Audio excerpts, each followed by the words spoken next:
Pride and Prejudice by Jane Austen. Chapter 13. "I hope, my dear," said Mr. Bennet to his wife as they were at breakfast the next morning, "that you have ordered a good dinner to-day, because I have reason to expect an addition to our family party." "What do you mean, my dear?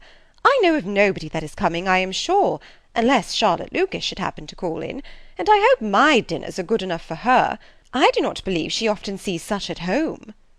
"The person of whom I speak is a gentleman, and a stranger." Mrs. Bennet's eyes sparkled. "A gentleman and a stranger! It is Mr. Bingley, I am sure. Well, I am sure I shall be extremely glad to see Mr. Bingley. But, good Lord, how unlucky! There is not a bit of fish to be got to-day. Lydia, my love, ring the bell. I must speak to Hill this moment." "It is not Mr. Bingley," said her husband.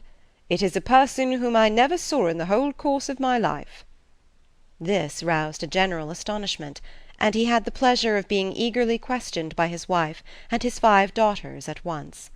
After amusing himself some time with their curiosity, he thus explained: "About a month ago I received this letter, and about a fortnight ago I answered it, for I thought it a case of some delicacy and requiring early attention. It is from my cousin, Mr. Collins, who, when I am dead, may turn you all out of this house as soon as he pleases." "Oh, my dear," cried his wife, "I cannot bear to hear that mentioned. Pray do not talk of that odious man. I do think it is the harshest thing in the world that your estate should be entailed away from your own children, and I am sure if I had been you, I should have tried long ago to do something or other about it." Jane and Elizabeth tried to explain to her the nature of an entail. They had often attempted to do it before, but it was a subject on which Mrs. Bennet was beyond the reach of reason, and she continued to rail bitterly against the cruelty of settling an estate away from a family of 5 daughters, in favour of a man whom nobody cared anything about. "It certainly is a most iniquitous affair," said Mr. Bennet, "and nothing can clear Mr. Collins from the guilt of inheriting Longbourn. But if you will listen to his letter, you may perhaps be a little softened by his manner of expressing himself." "No, that I am sure I shall not, and I think it is very impertinent of him to write to you at all, and very hypocritical. I hate such false friends. Why could he not keep on quarrelling with you, as his father did before him?" "Why, indeed, he does seem to have had some filial scruples on that head, as you will hear." "Hunsford, near Westerham, Kent, 15th October. "Dear Sir, the disagreement subsisting between yourself and my late honoured father always gave me much uneasiness, and since I have had the misfortune to lose him, I have frequently wished to heal the breach, but for some time I was kept back by my own doubts, fearing lest it might seem disrespectful to his memory for me to be on good terms with any one with whom it had always pleased him to be at variance. There, Mrs. Bennet. My mind, however, is now made up on the subject, for having received ordination at Easter, I have been so fortunate as to be distinguished by the patronage of the Right Honourable Lady Catherine de Bourgh, widow of Sir Lewis de Bourgh, whose bounty and beneficence has preferred me to the valuable rectory of this parish, where it shall be my earnest endeavour to demean myself with grateful respect towards her ladyship, and be ever ready to perform those rites and ceremonies which are instituted by the Church of England. As a clergyman, moreover, I feel it my duty to promote and establish the blessing of peace in all families within the reach of my influence, and on these grounds I flatter myself that my present overtures are highly commendable, and that the circumstance of my being next in the entail of Longbourn estate will be kindly overlooked on your side, and not lead you to reject the offered olive branch. I cannot be otherwise than concerned at being the means of injuring your amiable daughters, and beg leave to apologize for it, as well as to assure you of my readiness to make them every possible amends. But of this hereafter. If you should have no objection to receive me into your house, I propose myself the satisfaction of waiting on you and your family Monday, November 18th, by 4 o'clock, and shall probably trespass on your hospitality till the Saturday se'nnight following, which I can do without any inconvenience, as Lady Catherine is far from objecting to my occasional absence on a Sunday, provided that some other clergyman is engaged to do the duty of the day. I remain, dear sir, with respectful compliments to your lady and daughters, your well-wisher and friend, William Collins." "At 4 o'clock, therefore, we may expect this peace-making gentleman," said Mr. Bennet, as he folded up the letter. "He seems to be a most conscientious and polite young man, upon my word, and I doubt not will prove a valuable acquaintance, especially if Lady Catherine should be so indulgent as to let him come to us again." "There is some sense in what he says about the girls, however, and if he is disposed to make them any amends, I shall not be the person to discourage him." "Though it is difficult," said Jane, "to guess in what way he can mean to make us the atonement he thinks our due. The wish is certainly to his credit." Elizabeth was chiefly struck by his extraordinary deference for Lady Catherine, and his kind intention of christening, marrying, and burying his parishioners whenever it were required. "He must be an oddity, I think," said she. "I cannot make him out. There is something very pompous in his style. And what can he mean by apologizing for being next in the entail? We cannot suppose he would help it if he could. Could he be a sensible man, sir?" "No, my dear, I think not. I have great hopes of finding him quite the reverse. There is a mixture of civility and self-importance in his letter which promises well. I am impatient to see him." "In point of composition," said Mary, "the letter does not seem defective. The idea of the olive branch, perhaps, is not wholly new, yet I think it is well expressed." To Catherine and Lydia, neither the letter nor its writer were in any degree interesting. It was next to impossible that their cousin should come in a scarlet coat, and it was now some weeks since they had received pleasure from the society of a man in any other colour. As for their mother, Mr. Collins's letter had done away much of her ill will, and she was preparing to see him with a degree of composure which astonished her husband and daughters. Mr. Collins was punctual to his time, and was received with great politeness by the whole family.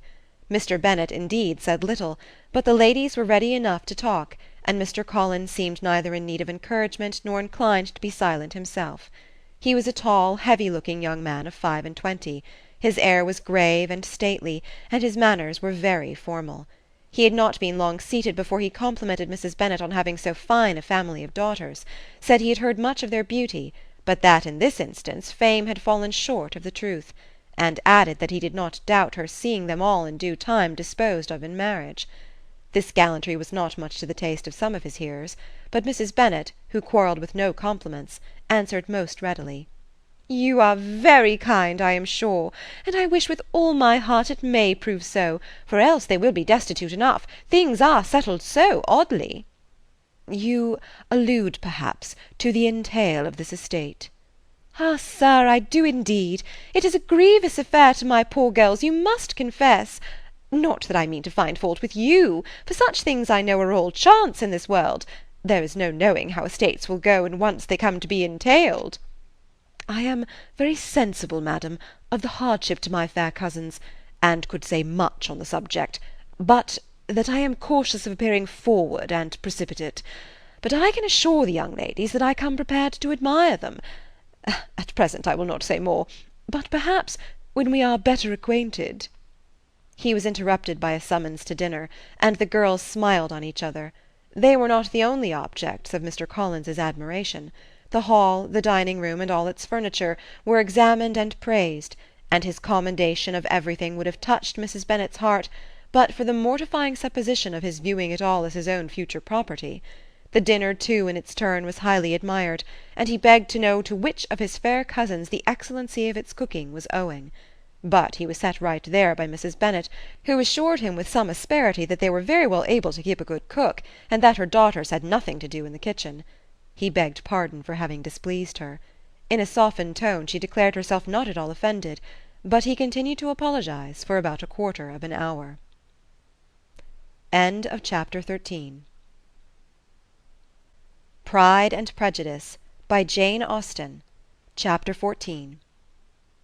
During dinner Mr. Bennet scarcely spoke at all, but when the servants were withdrawn, he thought it time to have some conversation with his guest, and therefore started a subject in which he expected him to shine, by observing that he seemed very fortunate in his patroness.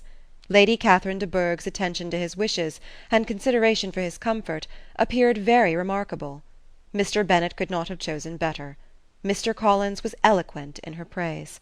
The subject elevated him to more than usual solemnity of manner, and with a most important aspect he protested that He had never in his life witnessed such behaviour in a person of rank, such affability and condescension, as he had himself experienced from Lady Catherine.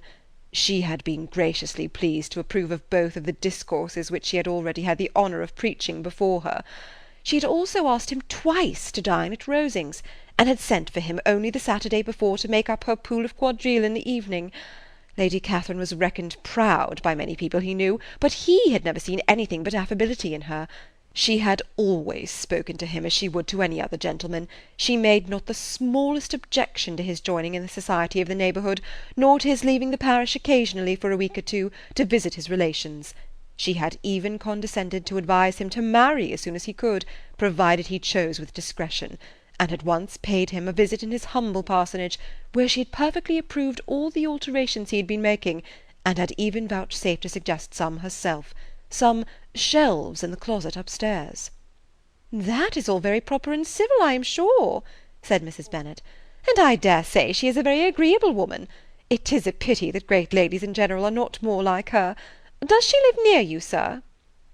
"The garden in which stands my humble abode is separated only by a lane from Rosings Park, her ladyship's residence."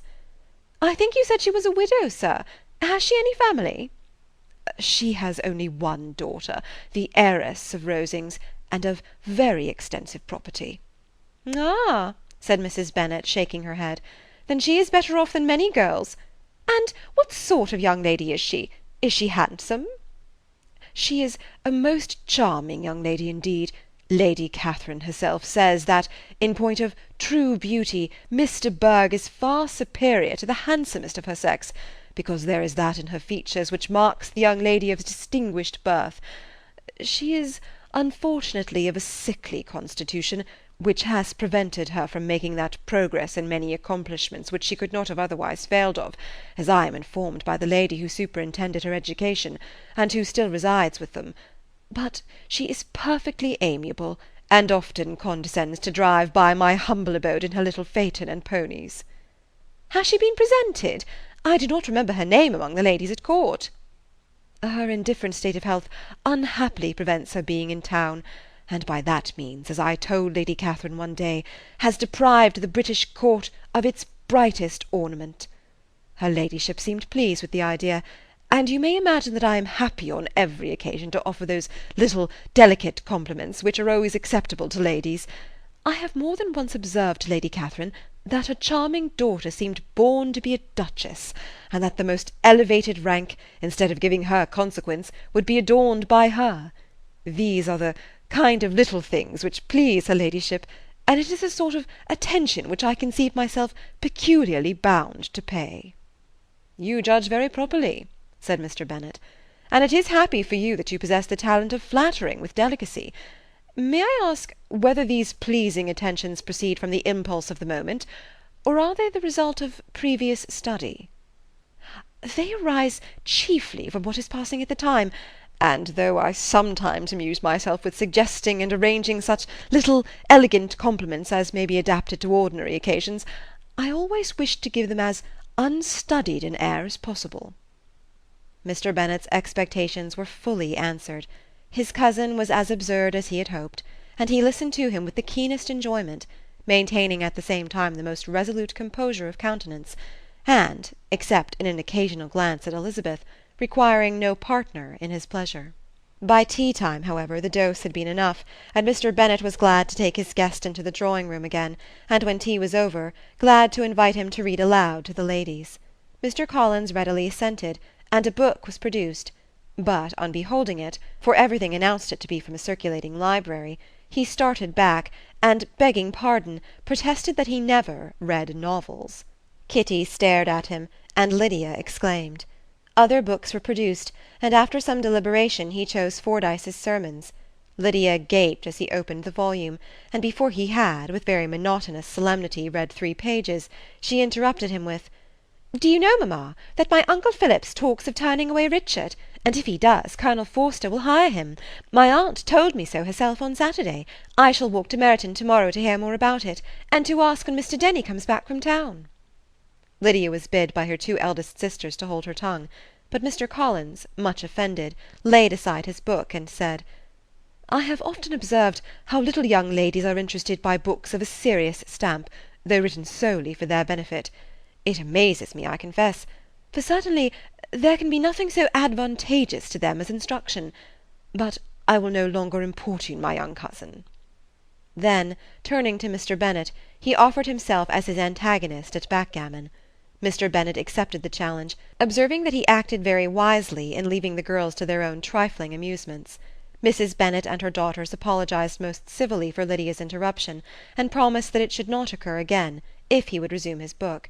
But Mr. Collins, after assuring them that he bore his young cousin no ill will, and should never resent her behaviour as any affront, seated himself at another table with Mr. Bennet, and prepared for backgammon. Chapter 14.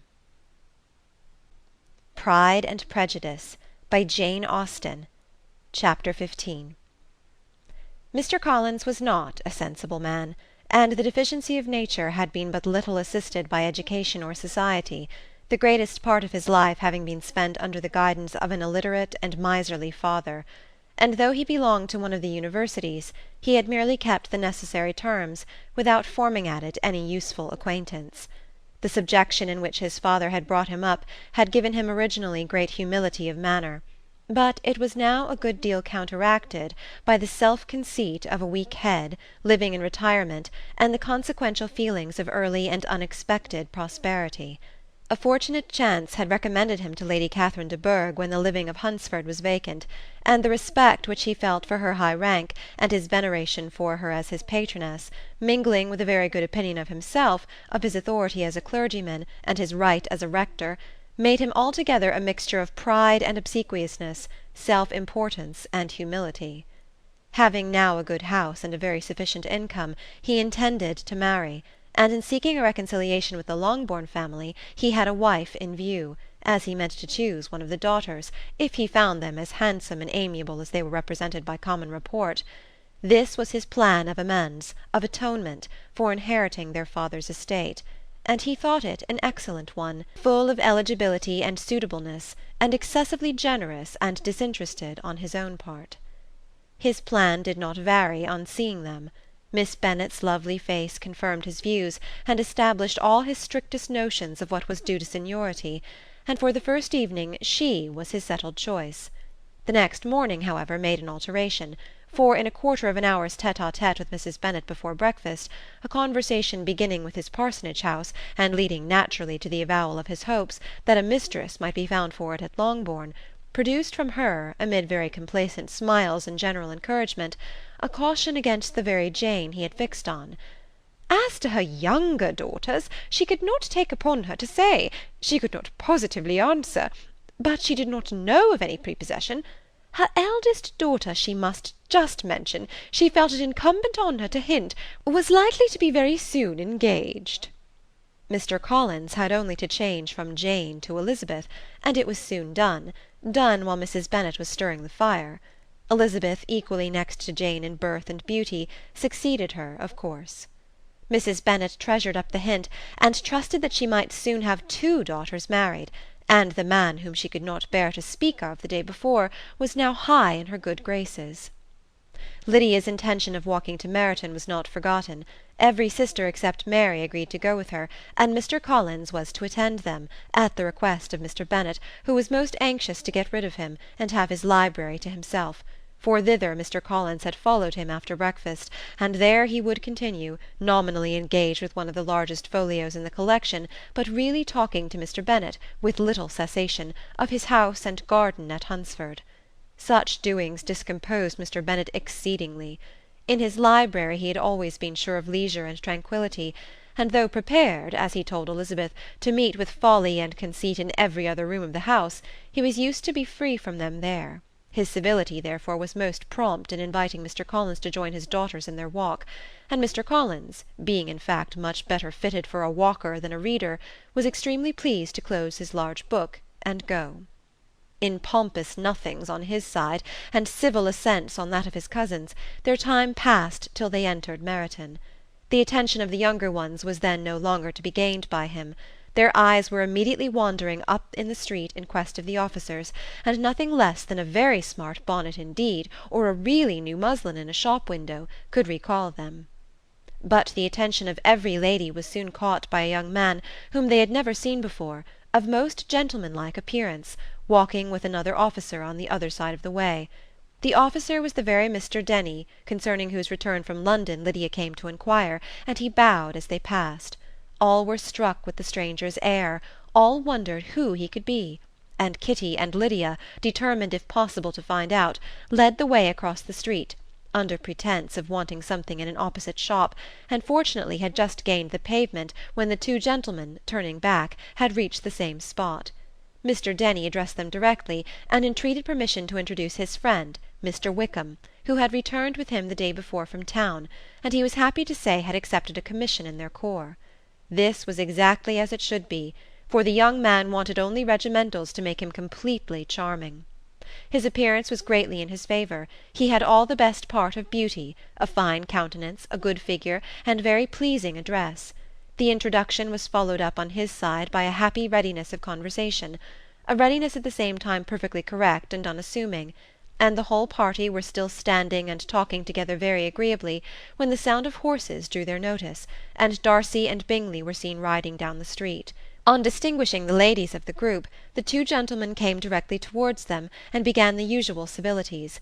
Bingley was the principal spokesman, and Miss Bennet the principal object. He was then, he said, on his way to Longbourn on purpose to inquire after her. Mr. Darcy corroborated it with a bow, and was beginning to determine not to fix his eyes on Elizabeth when they were suddenly arrested by the sight of the stranger, and Elizabeth, happening to see the countenance of both as they looked at each other, was all astonishment at the effect of the meeting. Both changed colour. One looked white, the other red. Mr. Wickham after a few moments touched his hat, a salutation which Mr. Darcy just deigned to return. What could be the meaning of it? It was impossible to imagine. It was impossible not to long to know. In another minute Mr. Bingley, but without seeming to have noticed what passed, took leave and rode on with his friend. Mr. Denny and Mr. Wickham walked with the young ladies to the door of Mr. Phillips's house, and then made their bows, in spite of Miss Lydia's pressing entreaties that they should come in, and even in spite of Mrs. Phillips throwing up the parlour window and loudly seconding the invitation. Mrs. Phillips was always glad to see her nieces, and the two eldest, from their recent absence, were particularly welcome, and she was eagerly expressing her surprise at their sudden return home, which, as their own carriage had not fetched them, she should have known nothing about, if she had not happened to see Mr. Jones's shop-boy in the street, who had told her that they were not to send any more drafts to Netherfield, because the Miss Bennets were come away, when her civility was claimed toward Mr. Collins by Jane's introduction of him. She received him with her very best politeness, which he returned with as much more, apologizing for his intrusion, without any previous acquaintance with her, which he could not help flattering himself, however, might be justified by his relationship to the young ladies who introduced him to her notice.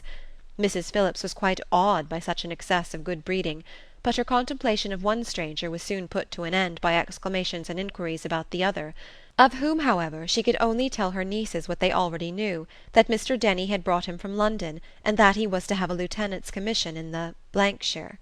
She had been watching him the last hour, she said, as he walked up and down the street, and had Mr. Wickham appeared, Kitty and Lydia would certainly have continued the occupation, but unluckily no one passed windows now except a few of the officers, who, in comparison with the stranger, were become stupid, disagreeable fellows. Some of them were to dine with the Phillipses the next day, and their aunt promised to make her husband call on Mr. Wickham and give him an invitation also, if the family from Longbourn would come in the evening. This was agreed to, and Mrs. Phillips protested that they would have a nice, comfortable, noisy game of lottery tickets, and a little bit of hot supper afterwards. The prospect of such delights was very cheering, and they parted in mutual good spirits. Mr. Collins repeated his apologies in quitting the room, and was assured with unwearying civility that they were perfectly needless.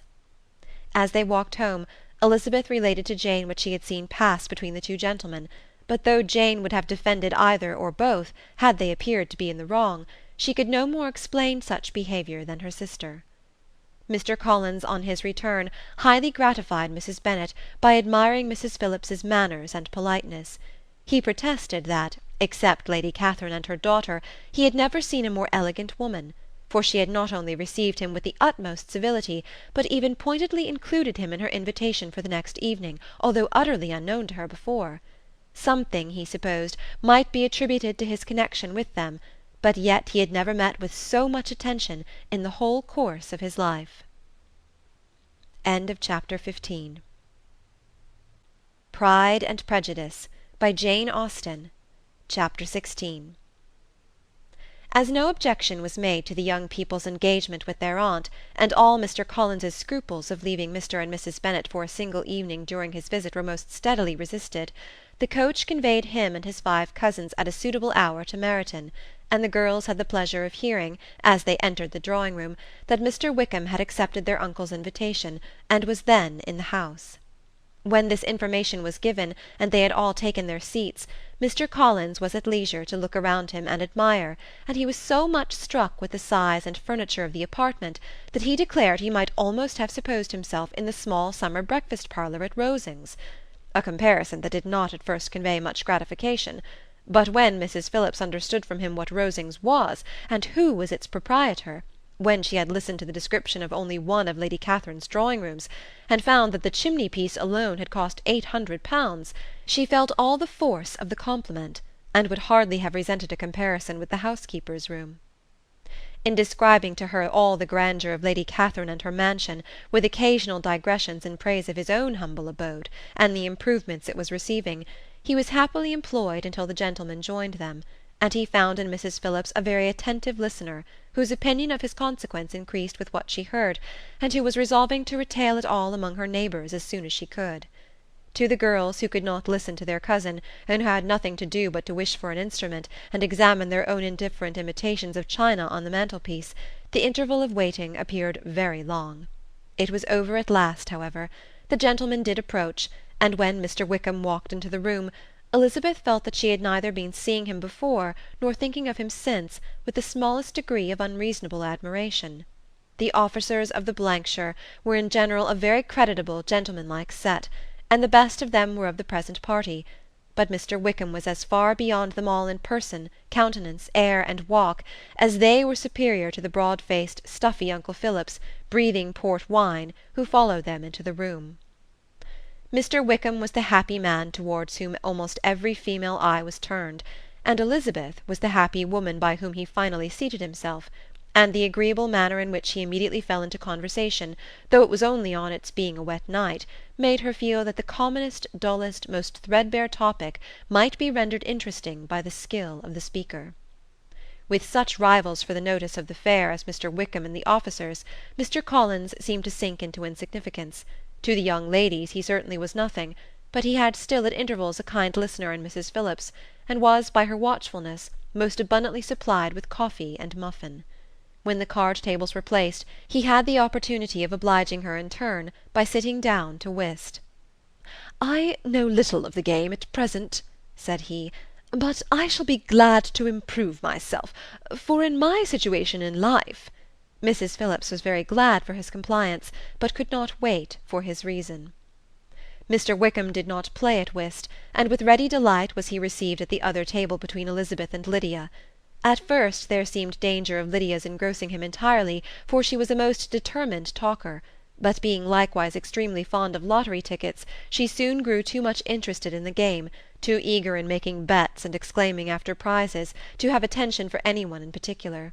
Allowing for the common demands of the game, Mr. Wickham was therefore at leisure to talk to Elizabeth, and she was very willing to hear him, though what she chiefly wished to hear she could not hope to be told, the history of his acquaintance with Mr. Darcy. She dared not even mention that gentleman. Her curiosity, however, was unexpectedly relieved. Mr. Wickham began the subject himself. He inquired how far Netherfield was from Meryton, and after receiving her answer, asked in a hesitating manner how long Mr. Darcy had been staying there. "About a month," said Elizabeth, and then, unwilling to let the subject drop, added, "He is a man of very large property in Derbyshire, I understand." "Yes," replied Mr. Wickham. "His estate there is a noble one, a clear 10,000 per annum. You could not have met with a person more capable of giving you certain information on that head than myself, for I have been connected with his family in a particular manner from my infancy." Elizabeth could not but look surprised. You may well be surprised, Miss Bennet, at such an assertion, after seeing, as you probably might, the very cold manner of our meeting yesterday. Are you much acquainted with Mr. Darcy?" "As much as I ever wish to be," cried Elizabeth very warmly. "I have spent 4 days in the same house with him, and I think him very disagreeable." "I have no right to give my opinion," said Wickham, "as to his being agreeable or otherwise. I am not qualified to form one. I have known him too long and too well to be a fair judge. It is impossible for me to be impartial. But I believe your opinion of him would in general astonish, and perhaps you would not express it quite so strongly anywhere else. Here you are in your own family." "Upon my word, I say no more here than I might say in any house in the neighbourhood, except Netherfield. He is not at all liked in Hertfordshire. Everybody is disgusted with his pride. You will not find him more favourably spoken of by any one." "I cannot pretend to be sorry," said Wickham, after a short interruption, "that he or that any man should not be estimated beyond their deserts. But with him I believe it does not often happen. The world is blinded by his fortune and consequence, or frightened by his high and imposing manners, and sees him only as he chooses to be seen." "I should take him, even on my slight acquaintance, to be an ill-tempered man." Wickham only shook his head. "I wonder," said he, at the next opportunity of speaking, "whether he is likely to be in this country much longer?" "I do not at all know, but I heard nothing of his going away when I was at Netherfield. I hope your plans in favour of the Blankshire will not be affected by his being in the neighbourhood." "Oh no, it is not for me to be driven away by Mr. Darcy. If he wishes to avoid seeing me, he must go. We are not on friendly terms, and it always gives me pain to meet him, but I have no reason for avoiding him but what I might proclaim before all the world, a sense of very great ill-usage, and most painful regrets at his being what he is. His father, Miss Bennet, the late Mr. Darcy, was one of the best men that ever breathed, and the truest friend I ever had, and I can never be in company with this Mr. Darcy without being grieved to the soul by 1,000 tender recollections. His behaviour to myself has been scandalous, but I verily believe I could forgive him anything and everything, rather than his disappointing the hopes and disgracing the memory of his father." Elizabeth found the interest of the subject increase, and listened with all her heart, but the delicacy of it prevented further inquiry. Mr. Wickham began to speak on more general topics, Meryton, the neighbourhood, the society, appearing highly pleased with all that he had yet seen, and speaking of the latter with gentle but very intelligible gallantry. "It was the prospect of constant society, and good society," he added, "which was my chief inducement to enter the Blankshire. I knew it to be a most respectable, agreeable corps, and my friend Denny tempted me further by his account of their present quarters, and the very great attentions and excellent acquaintances Meryton had procured them. Society, I own, is necessary to me. I have been a disappointed man, and my spirits will not bear solitude. I must have employment and society. A military life is not what I was intended for, but circumstances have now made it eligible. The church ought to have been my profession. I was brought up for the church, and I should at this time have been in possession of a most valuable living, had it pleased the gentleman we were speaking of just now." "Indeed?" "Yes. The late Mr. Darcy bequeathed me the next presentation of the best living in his gift. He was my godfather, and excessively attached to me. I cannot do justice to his kindness. He meant to provide for me amply, and thought he had done it, but when the living fell, it was given elsewhere." "Good heavens!" cried Elizabeth. "But how could that be? How could his will be disregarded? Why did not you seek legal redress?" "There was just such an informality in the terms of the bequest as to give me no hope from law. A man of honour could not have doubted the intention, but Mr. Darcy chose to doubt it, or to treat it as merely a conditional recommendation, and to assert that I had forfeited all claim to it by extravagance, imprudence, in short, anything or nothing. Certain it is that the living became vacant 2 years ago, exactly as I was of an age to hold it, and that it was given to another man, and no less certain is it that I cannot accuse myself of having really done anything to deserve to lose it. I have a warm, unguarded temper, and I may have spoken my opinion of him and to him too freely. I can recall nothing worse. But the fact is that we are very different sort of men, and that he hates me." "This is quite shocking. He deserves to be publicly disgraced." "Some time or other he will be, but it shall not be by me. Till I can forget his father, I can never defy or expose him." Elizabeth honoured him for such feelings, and thought him handsomer than ever as he expressed them. "But what," she said after a pause, "can have been his motive? What can have induced him to behave so cruelly?" "A thorough determined dislike of me, a dislike which I cannot but attribute in some measure to jealousy. Had the late Mr. Darcy liked me less, his son might have borne with me better. But his father's uncommon attachment to me irritated him, I believe, very early in life. He had not a temper to bear the sort of competition in which we stood, the sort of preference which was often given me." "I had not thought Mr. Darcy so bad as this, though I have never liked him. I had not thought so very ill of him. I had supposed him to be despising his fellow creatures in general, but did not suspect him of descending to such malicious revenge, such injustice, such inhumanity as this." After a few minutes' reflection, however, she continued, "I do remember his boasting one day at Netherfield of the implacability of his resentments, of his having an unforgiving temper. His disposition must be dreadful." "I will not trust myself on the subject," replied Wickham. "I can hardly be just to him." Elizabeth was again deep in thought, and after a time exclaimed, "To treat in such a manner the godson, the friend, the favourite of his father!" She could have added, "A young man, too, like you, whose very countenance may vouch for your being amiable."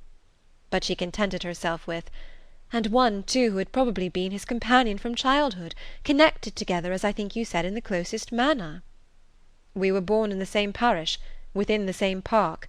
The greatest part of our youth was passed together, inmates of the same house, sharing the same amusements, objects of the same parental care. My father began life in the profession which your uncle, Mr. Phillips, appears to do so much credit to, but he gave up everything to be of use to the late Mr. Darcy, and devoted all his time to the care of the Pemberley property. He was most highly esteemed by Mr. Darcy, a most intimate, confidential friend.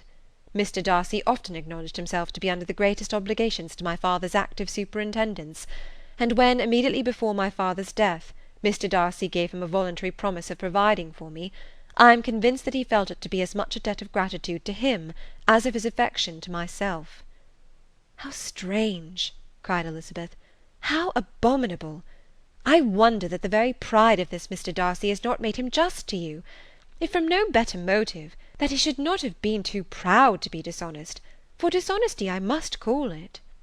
"It is wonderful," replied Wickham, "for almost all his actions may be traced to pride, and pride had often been his best friend. It has connected him nearer with virtue than with any other feeling.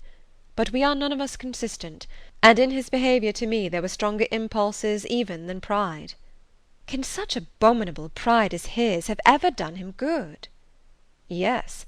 It has often led him to be liberal and generous, to give his money freely, to display hospitality, to assist his tenants and relieve the poor. Family pride and filial pride, for he is very proud of what his father was, have done this.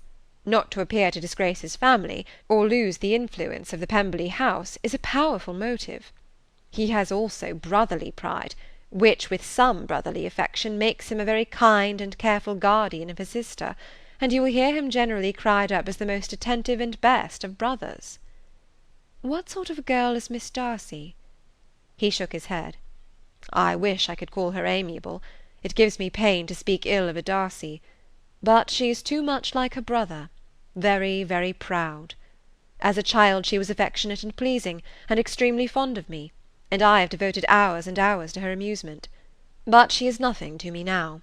She is a handsome girl, about 15 or 16, and I understand highly accomplished. Since her father's death her home has been London, where a lady lives with her and superintends her education." After many pauses and many trials of other subjects, Elizabeth could not help reverting once more to the first, and saying, "I am astonished at his intimacy with Mr. Bingley. How can Mr. Bingley, who seems good humour itself, and is, I really believe, truly amiable, be in friendship with such a man? How can they suit each other? Do you know Mr. Bingley?" "Not at all." "He is a sweet-tempered, amiable, charming man. He cannot know what Mr. Darcy is." "Probably not, but Mr. Darcy can please where he chooses. He does not want abilities. He can be a conversable companion if he thinks it worth his while. Among those who are at all his equals in consequence, he is a very different man from what he is to the less prosperous. His pride never deserts him, but with the rich he is liberal-minded, just, sincere, rational, honourable, and perhaps agreeable, allowing something for fortune and figure. The whist party soon afterwards breaking up, the players gathered round the other table, and Mr. Collins took his station between his cousin Elizabeth and Mrs. Phillips. The usual inquiries as to his success was made by the latter. It had not been very great. He had lost every point, but when Mrs. Phillips began to express her concern thereupon, he assured her with much earnest gravity that it was not of the least importance, that he considered the money as a mere trifle, and begged that she would not make herself uneasy. "I know very well, madam," said he, "that when persons sit down to a card-table they must take their chances of these things, and happily I am not in such circumstances as to make 5 shillings any object. There are undoubtedly many who could not say the same, but, thanks to Lady Catherine de Bourgh, I am removed far beyond the necessity of regarding little matters." Mr. Wickham's attention was caught, and after observing Mr. Collins for a few moments, he asked Elizabeth in a low voice whether her relation was very intimately acquainted with the family of de Bourgh. "Lady Catherine de Bourgh," she replied, "has very lately given him a living. I hardly know how Mr. Collins was first introduced to her notice, but he certainly has not known her long." "You know, of course, that Lady Catherine de Bourgh and Lady Anne Darcy were sisters. Consequently, she is aunt to the present Mr. Darcy." "No, indeed, I did not. I knew nothing at all of Lady Catherine's connections. I never heard of her existence till the day before yesterday." "Her daughter, Miss de Bourgh, will have a very large fortune, and it is believed that she and her cousin will unite the 2 estates." This information made Elizabeth smile, as she thought of poor Miss Bingley. Vain indeed must be all her attentions, vain and useless her affection for his sister and her praise of himself, if he were already self-destined for another. "Mr. Collins," said she, "speaks highly both of Lady Catherine and her daughter, but from some particulars that he has related of her ladyship, I suspect his gratitude misleads him, and that in spite of her being his patroness, she is an arrogant, conceited woman." "I believe her to be both in a great degree," replied Wickham. "I have not seen her for many years, but I very well remember that I never liked her, and that her manners were dictatorial and insolent. She has the reputation of being remarkably sensible and clever, but I rather believe she derives part of her abilities from her rank and fortune, part from her authoritative manner, and the rest from the pride for her nephew, who chooses that every one connected with him should have an understanding of the first class." Elizabeth allowed that he had given a very rational account of it, and they continued talking together, with mutual satisfaction, till supper put an end to cards, and gave the rest of the ladies their share of Mr. Wickham's attentions. There could be no conversation in the noise of Mrs. Phillips's supper-party, but his manners recommended him to everybody. Whatever he said was well said, and whatever he did, done gracefully. Elizabeth went away with her head full of him. She could think of nothing but of Mr. Wickham, and of what he had told her, all the way home, but there was not time for her even to mention his name as they went, for neither Lydia nor Mr. Collins were once silent. Lydia talked incessantly of lottery tickets, of the fish she had lost and the fish she had won, and Mr. Collins in describing the civility of Mr. and Mrs. Phillips, protesting that he did not in the least regard his losses at whist, enumerating all the dishes at supper, and repeatedly fearing that he crowded his cousins, had more to say than he could well manage before the carriage stopped at Longbourn House. Chapter 16. Pride and Prejudice, by Jane Austen. Chapter 17. Elizabeth related to Jane the next day what had passed between Mr. Wickham and herself. Jane listened with astonishment and concern. She knew not how to believe that Mr. Darcy could be so unworthy of Mr. Bingley's regard, and yet it was not in her nature to question the veracity of a young man of such amiable appearance as Wickham. The possibility of his having endured such unkindness was enough to interest all her tender feelings, and nothing remained therefore to be done but to think well of them both, to defend the conduct of each, and throw into the account of accident or mistake whatever could not be otherwise explained. "They have both," said she, "been deceived, I dare say, in some way or other, of which we can form no idea. Interested people have perhaps misrepresented each to the other. It is, in short, impossible for us to conjecture the causes or circumstances which may have alienated them, without actual blame on either side." "Very true indeed. And now, my dear Jane, what have you got to say on behalf of the interested people who have probably been concerned in the business? Do clear them too, or we shall be obliged to think ill of somebody." "Laugh as much as you choose, but you will not laugh me out of my opinion. My dearest Lizzy, but do consider in what a disgraceful light it places Mr. Darcy, to be treating his father's favourite in such a manner, one whom his father had promised to provide for. It is impossible. No man of common humanity, no man who had any value for his character, could be capable of it. Can his most intimate friends be so excessively deceived in him? Oh, no! I can much more easily believe Mr. Bingley's being imposed on, than that Mr. Wickham should invent such a history of himself as he gave me last night. Names, facts, everything mentioned without ceremony. If it be not so, let Mr. Darcy contradict it. Besides, there was truth in his looks." "It is difficult indeed. It is distressing. One does not know what to think." "I beg your pardon, one knows exactly what to think." But Jane could think with certainty on only one point, that Mr. Bingley, if he had been imposed on, would have much to suffer when the affair became public. The two young ladies were summoned from the shrubbery where this conversation passed, by the arrival of the very persons of whom they had been speaking. Mr. Bingley and his sisters came to give their personal invitation for the long-expected ball at Netherfield, which was fixed for the following Tuesday. The two ladies were delighted to see their dear friend again, called it an age since they had met, and repeatedly asked what she had been doing with herself since their separation. To the rest of the family they paid little attention, avoiding Mrs. Bennet as much as possible, saying not much to Elizabeth, and nothing at all to the others. They were soon gone again, rising from their seats with an activity which took their brother by surprise, and hurrying off as if eager to escape from Mrs. Bennet's civilities. The prospect of the Netherfield ball was extremely agreeable to every female of the family. Mrs. Bennet chose to consider it as given in compliment to her eldest daughter, and was particularly flattered by receiving the invitation from Mr. Bingley himself, instead of a ceremonious card. Jane pictured to herself a happy evening in the society of her two friends, and the attentions of her brother; and Elizabeth thought with pleasure of dancing a great deal with Mr. Wickham, and of seeing a confirmation of everything in Mr. Darcy's look and behaviour.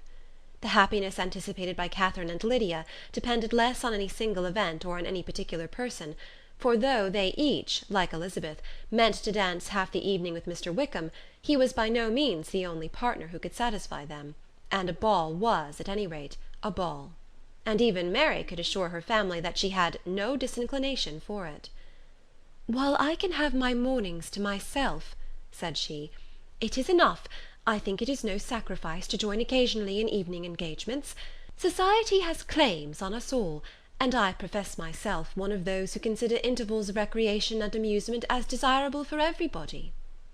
Elizabeth's spirits were so high on this occasion, that though she did not often speak unnecessarily to Mr. Collins, she could not help asking him whether he intended to accept Mr. Bingley's invitation, and if he did, whether he would think it proper to join in the evening's amusement; and she was rather surprised to find that he entertained no scruple whatever on that head, and was very far from dreading a rebuke, either from the Archbishop or Lady Catherine de Bourgh, by venturing to dance.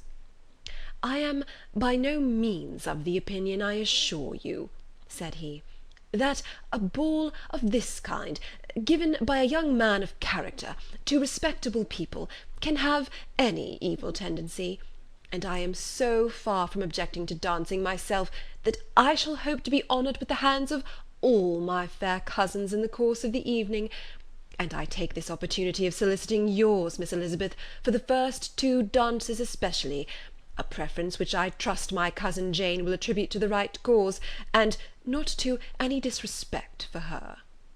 Elizabeth felt herself completely taken in. She had fully proposed being engaged by Mr. Wickham for those very dances, and to have Mr. Collins instead.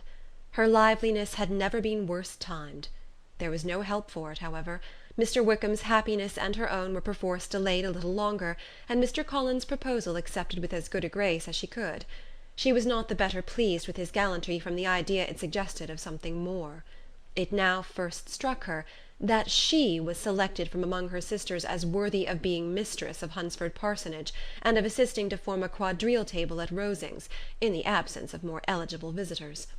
The idea soon reached a conviction, as she observed his increasing civilities toward herself, and heard his frequent attempt at a compliment on her wit and vivacity; and though more astonished than gratified herself by this effect of her charms, it was not long before her mother gave her to understand that the probability of their marriage was extremely agreeable to her. Elizabeth, however, did not choose to take the hint, being well aware that a serious dispute must be the consequence of any reply. Mr. Collins might never make the offer, and till he did, it was useless to quarrel about him. If there had not been a Netherfield ball to prepare for and talk of, the younger Miss Bennets would have been in a very pitiable state at this time, for from the day of the invitation to the day of the ball there was such a succession of rain as prevented their walking to Meryton once. No aunt, no officers, no news could be sought after; the very shoe roses for Netherfield were got by proxy. Even Elizabeth might have found some trial of her patience in weather which totally suspended the improvement of her acquaintance with Mr. Wickham, and nothing less than a dance on Tuesday could have made such a Friday, Saturday, Sunday, and Monday endurable to Kitty and Lydia. Chapter 17